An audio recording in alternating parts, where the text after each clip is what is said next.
Hello and welcome back to ENST News, where we bring you all the latest environmental updates from around the globe. Today we're traveling from Queensland, Australia all the way to Maryland in the United States, more specifically, their barrier islands. Fiona, our reporter, is here to tell you more. Thanks, Fiona.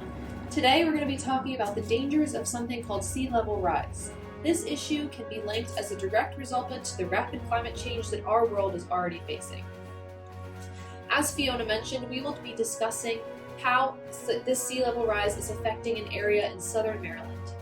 Maryland is an area well known for its barrier islands, with Ocean City and Assateague Island being a few of the more well-known attractions there.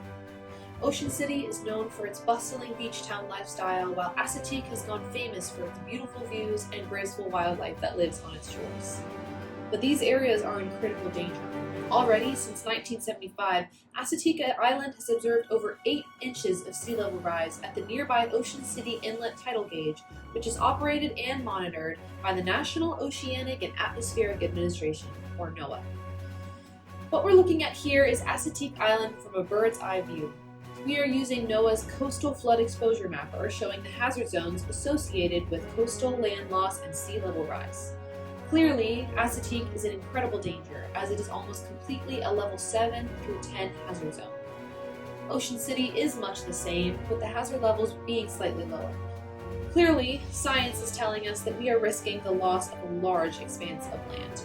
And if we continue to do nothing, studies show that the sea levels could rise by as much as 6.66 feet, a little over 2 meters, by 2100. This is a projection of the current mean high water levels, measured in feet. As you can see, this image shows both Assateague Island and Ocean City. Now let's see what happens when we change that water level. Already, with a projected sea level rise of 1 foot, much of Assateague Island's national seashore is now underwater. Let's take it a step further and see what 3 feet looks like. Now, almost all of the barrier islands have disappeared under the water, including much of Ocean City. This will result in catastrophic amounts of property damage, as Ocean City is a popular vacation home destination. We are now looking at the predicted future of a 10-foot sea level rise. While this may seem like a ridiculous amount to show, if no action is taken against the already rising sea levels, we could be looking at the future. As you can see, Assateague Island National Seashore has been completely submerged, as well as Ocean City. You can also see that the land closer to the United States coastal area has also been drastically overtaken. The ecosystems that depend on these coastal areas cannot and will not survive this drastic change. As a coastal barrier island, Assateague's seashore has many natural habitats, from the Atlantic Ocean to coastal estuaries. This area's natural shape, while always being changed by shifting natural events such as winds and tides, is being changed much more rapidly by climate change. All of the habitats of Assateague, from beaches to pine forests, are impacted by this sea level rise.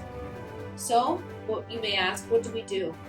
Well, the communities of these areas are already fighting tooth and nail every day to protect these areas that are important to them culturally and emotionally.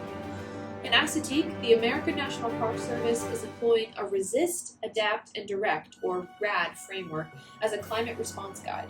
This strategy focuses on increasing resilience in the park rather than attempting to prevent the flooding and overwash that is already occurring. For example, park managers are creating more resilient facilities by replacing old wooden structures with new movable ones, such as restrooms and changing rooms. Now, these amenities can be moved ahead of an impending storm surge to avoid any property damage. Parking lots and campsites are being relocated farther inland to avoid overuse and overwash from the sea levels. And finally, asphalt parking lots are being replaced with crushed clamshells so to create a more resilient surface and reduce the impact of flooding. So what can you do? First, go out there and be rad. Reduce your carbon footprint, spend some time volunteering with organizations working to protect these coastal habitats, and support whatever climate mitigation efforts you can.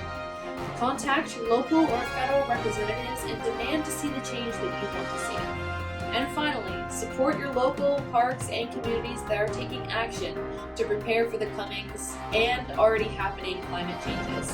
Thank you. This has been Fiona with your ENST News.